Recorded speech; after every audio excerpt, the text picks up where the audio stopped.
Hello and welcome to this episode of The Unnoticed Entrepreneur. Today, I'm really excited to have a business partner and someone who is running the UK's number one tech PR company called Brands to Life. I'm joined by Fiona Goldsworthy, who is the MD of Business and Technology at Brands to Life. Fiona, joining me from London, welcome to the show.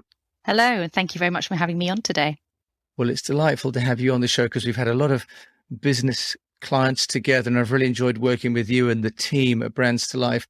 Now, as a multiple number one rated agency in the UK, tell us, how do you help tech companies to get noticed? Well, there's a variety of ways to do that. Ultimately, what it comes down to is very good storytelling. We've been very lucky since our co-founders, Giles and Sarah, set up the business 22 years ago now, I think, that we've always had tech at the heart of what we do. But as we've seen recently, tech has really taken off and become pervasive around the world, accelerated by the pandemic. And yeah, I think how we tell the stories is fundamental to getting them noticed. Fiona, what makes a good story as far as the media concerned? Because every entrepreneur thinks that their own story is great, but that's not always exactly how the media sees it. So take us through that, can you? Absolutely. I think it comes down to you can just tell a story for the sake of a good story. We've got some serial entrepreneurs, very successful entrepreneurs around the world, some of them South African, based in the States without naming names, who are very good at being controversial. And that's how they get the headlines. Former presidents have been very good as well at getting headlines. For us, what we like to do is look at better stories for bigger impact, which is our mantra. And what we mean by that is looking to see what a brand, a client, an individual wants to actually achieve from a business perspective, and then working backwards to find out how to communicate that. And when I say communicate that, it's from an earned perspective, or if you say from a media perspective, it is mapping it onto the wider world, finding out why it's relevant to the wider world, and then communicating that. The other big thing for good story is also thinking about the audience, because not everyone's story will be relevant in the same way to different audiences, which is how you make sure that you land the right message in the most compelling way in the right medium. So Fiona, you've used the term there, talked about mapping the story from the entrepreneur to the wider world. How do you do that from a practical point of view? You make it sound easy, but that's part of the skill that Brands to Life brings to the table, isn't it? How do you do that for an entrepreneur? There are many ways of doing it. So many of us and our heritage came from earned. When I say earned, is pitching to the media. A lot of us still speak to journalists day in, day out. And when I say journalists, I mean analysts as well. I mean influencers. I mean blog posts, podcast hosts, if you like. Everyone who has a way or an outlet where they want to share interesting stories.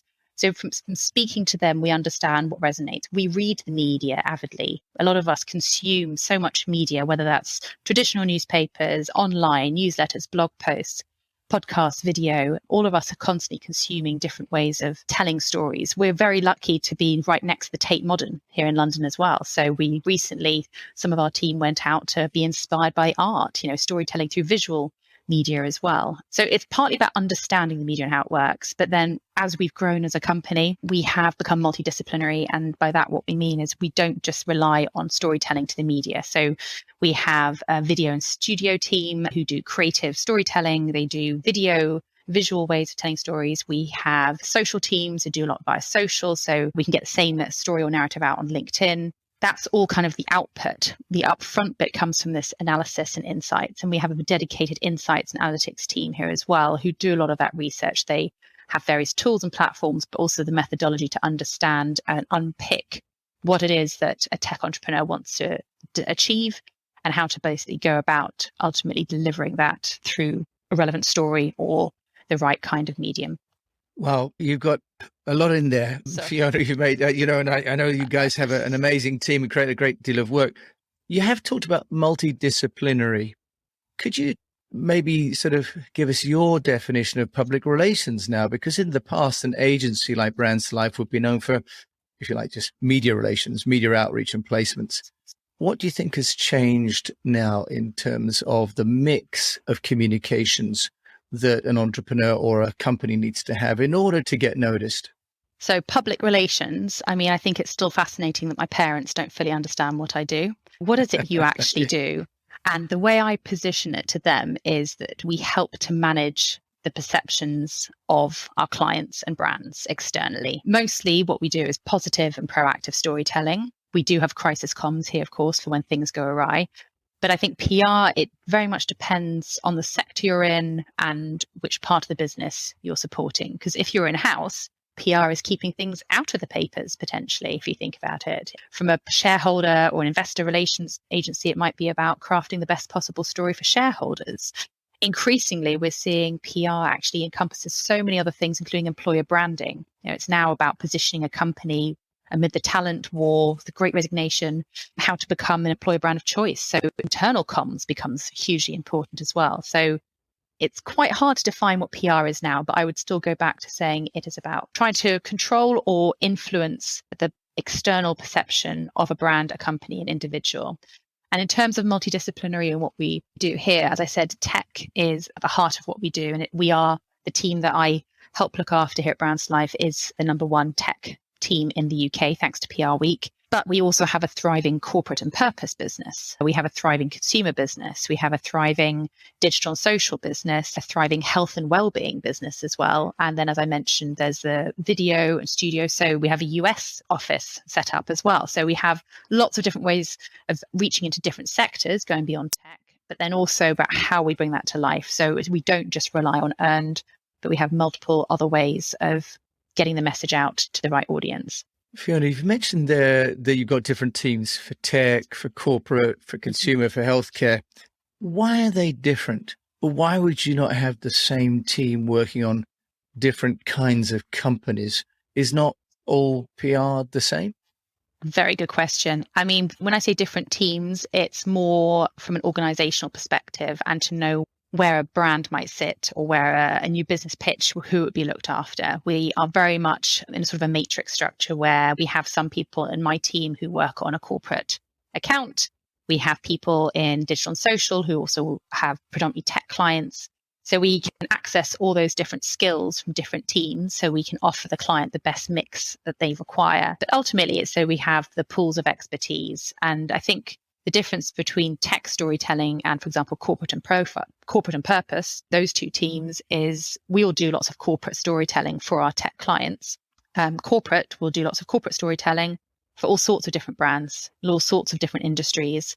And that's probably the main difference between there. But as I said, there's a lot of sharing expertise, skills, talent, and we used to sit in the same office here. Now, obviously, there's a lot more virtual and remote working, but we're all in the same building, very much the same company. And it's that access to those different skills that makes, I think, Brands to Life such an interesting and long-term place to work, which is why we keep people for a long time, but also a lot of our clients stay with us for a long time because they can see that we help them evolve their offering and we can cater to different requirements.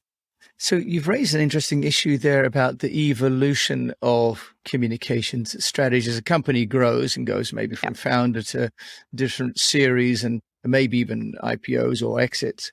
What guidance can you give entrepreneurs in terms of helping their PR strategy to change over time as the company grows? Because that's another challenge, isn't it? It's not static at all. I think this is where the insights and analytics is so important. Regular check-ins. I think we are very entrepreneurial and innovative, which is why we set up a health and well-being team a few years back, which is why Giles and Sarah set up a US presence. And I think we like to try new things. Every year we try and do something that's a bit new. That's how we like to win awards, because we do something new and innovative for our clients.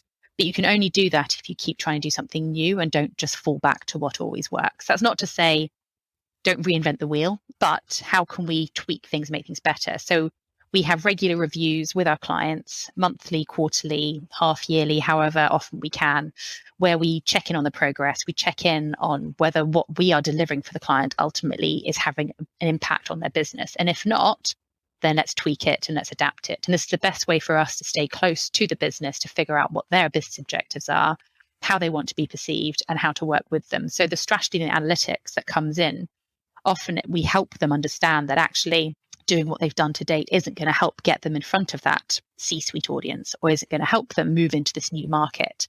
Increasingly, we're seeing when we stay with brands or clients for a long time, they've gone from Series A to Series D, they're looking to list. That's when they need to really start building their brand and their profile. And that's where you realize they have challenger brands snapping at their heels. I think VMware is a great example of a client of ours we've had for over 10 years. They came to us as a challenger brand. I believe it was to Microsoft, and now they're the incumbent and they've got all these other brands snapping at their heels. And it's the hype cycle. So it's helping them evolve throughout our hype cycle, helping them evolve their story, the messaging, the proof points, and helping grow with them as they evolve their narrative. Because what the narrative or the story that a tech entrepreneur might tell at the beginning of the company or the beginning of the launch is very different to what you stand up and say 1 year after you've listed to shareholders and to a company that now has, 500 plus employees. So we work with them on that. And a big part of that is helping them unpick and understand the communication that's required at each stage. Okay, so you've mentioned a key person there, and obviously, my fellow unnoticed entrepreneurs. What would you say would be maybe one of the key challenges that you've met with entrepreneurs as clients? What would you give them as advice on how to best use the agency or to embrace public relations, Fiona? I would say treat us as consultants. And a very good friend of mine actually works for a major management consultancy, and I need to get him to write this down so I can share it with everyone officially. But he says that PR should be paid a lot more because as consultants, we often have the ear, we're doing briefings with the CEOs of these big companies. We're speaking to very influential journalists. We're speaking to the customers. We're speaking to your future superstar talent hire. So I think it's treating your comms agency as consultants, listening to the advice, because what we love about tech founders or tech entrepreneurs is the passion and their belief in what it is that they are bringing to market or what they want to launch. The problem can be that if they see comms or PR as an afterthought or as an executional vehicle, as opposed to being part of that process, is that they won't take any feedback on board, and then you might not get the best possible results for the launch. And again, that passion, I don't want to do any disservice to that passion because it is so wonderful and powerful, and it comes across when they're speaking to journalists, investors, when they're speaking to new hires, customers, etc. But often we can help them shape the story so that story can be told in a more powerful and in a more compelling way than they might originally have anticipated. Now, I've got a question for you here, Fiona, around, which one should get the most profile? Should it be the CEO, the founder of the company, or should it be the brand of the company? Now, there's sort of two schools of thought, aren't there? Should you be building the CEO brand or the corporate brand? And we've seen successes from Branson, obviously, in the early days, Alan Sugar, for example, being another one. So which way should a company proceed? CEO profiling or brand profiling?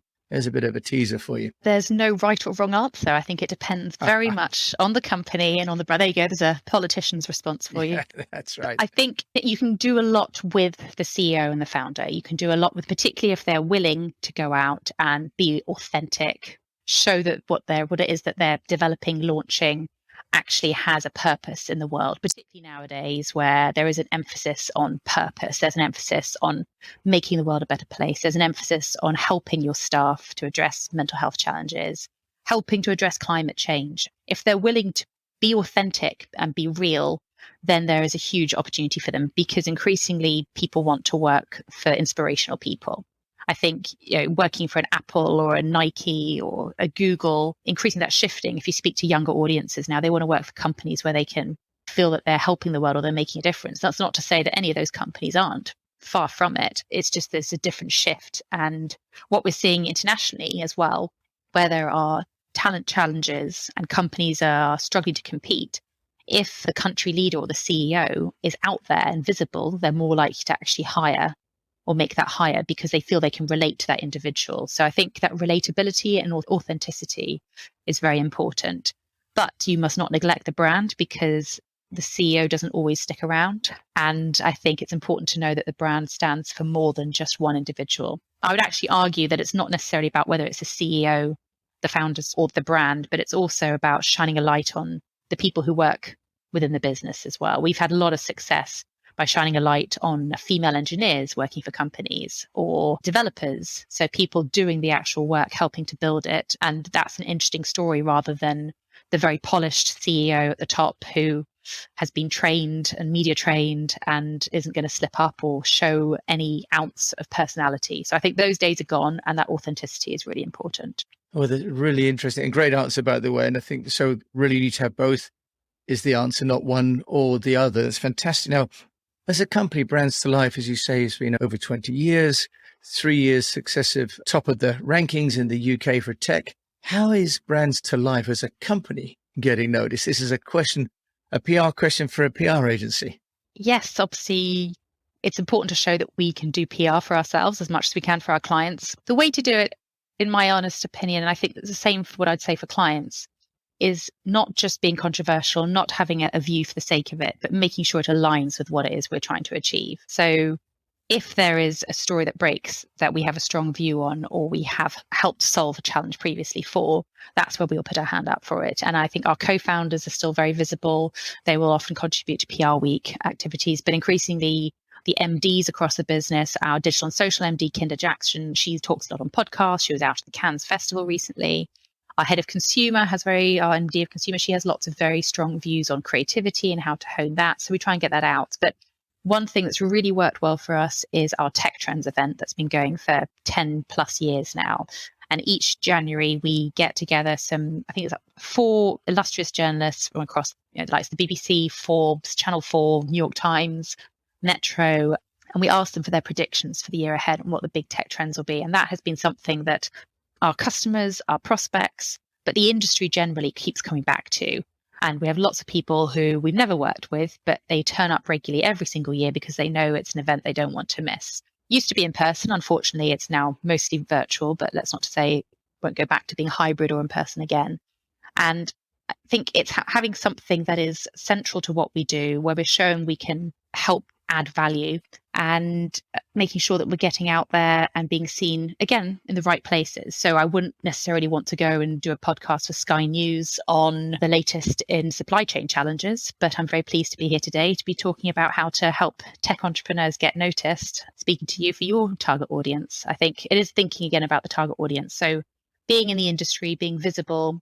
And again, I think it's important that the co-founders, but the MDs are also out there so that when we're looking to hire people, they know who it is that they're going to be working for. Right. That's really wonderful. And now, as you say, you're both participating in the industry, but also leading and facilitating the industry in discussions as well, which is also fantastic. I will ask you, what trend do you think there is in PR? If you were to look, Fiona, at the next 3 to 5 years, what would be your sort of view on what is coming next for PR for business owners? That's a very good question.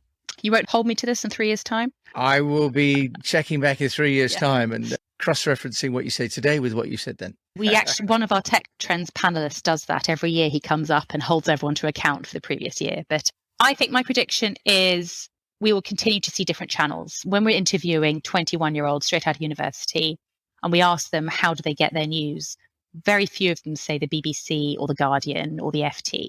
They refer to TikTok. They refer, these threads on Reddit. They refer to this whole other world. And I think this diversity of platforms is coming in, which means we have all these different channels, which means we have to tailor the message accordingly to think about how we get the message across and also be creative.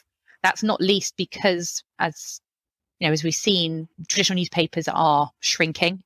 I remember buying sort of the New York Times or the Sunday Times at the weekends and it being a huge read, whereas it's thinner and thinner. That's not to say that I think earned media won't go away. It's still very important. It's just harder to get into it. But then when you do get that wonderful piece in the New York Times or on the BBC or in the Handelsblatt, it's all the more powerful because it's a story that's resonated. It's not pay for play to get it there, but it's a journalist that's looked at the story, investigated the story and written, hopefully, at the very least neutral, impartial, ideally a positive piece about the brand or the tech entrepreneur. So if anything, this plethora of channels and different platforms means that the power of earned is even more important. But we have to keep adapting. We have to keep innovating. And I think the future of PR is that it will remain and become more important. It will just take shape in different ways. And it won't be the traditional, oh, you do PR, you do media relations. It means so much more these days and will continue to take on many different shapes. Fiona, that's a wonderful answer. Yeah, my young girls, they've never watched the BBC News. They get everything and they trust YouTubers and TikTokers more than they trust the Newsnight team, which is interesting food for thought, isn't it? Fiona Goldsworthy, joining me from Brands to Life here in London. Thank you so much for sharing your wisdom with me and my fellow unnoticed entrepreneurs today. Thank you very much for having me on. It's been an absolute pleasure. It's been really my pleasure to have you sharing a vast amount of experience. And I'm sorry I had to put you in such a short window, but of course, as always, I will put Fiona's details in the show notes. So for those of you that have listened and enjoyed this, do please share this with a fellow entrepreneur, rate it and review it if you have the time. And in the meantime, if you've got a PR firm, maybe offer them a little bit more money for what they do. But if you're not willing to go down that path, do engage them as consultants and do keep on communicating. Thank you for listening to me, Jim James, on this episode of The Unnoticed Entrepreneur.